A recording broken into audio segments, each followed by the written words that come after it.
Okay, welcome. This is a brand new Commodore Homes of Pennsylvania floor plan 1A 2022.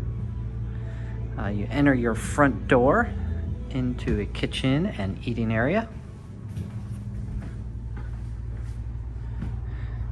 Upgrades in this kitchen would be stainless steel appliances and the microwave above the stove and a dishwasher.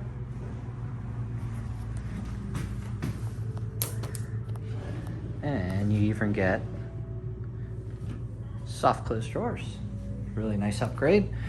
You have crown molding on all the cabinets. Very nice upgrade.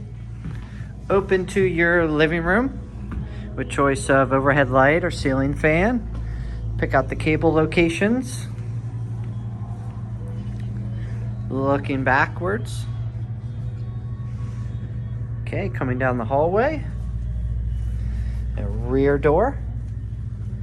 It's your furnace and central air. Here's one of the bedrooms. And a good sized closet.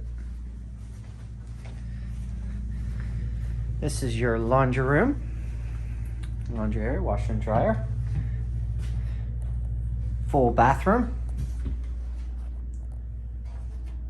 Sorry, should have the light on.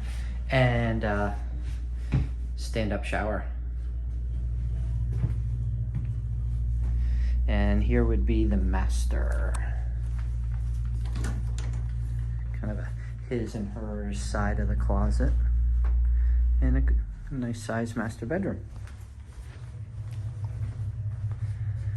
It's just 2 bedroom, 1 bath. Total length of the home is 56 feet. So it's a 16 by 56. Thanks for viewing. Till the next one.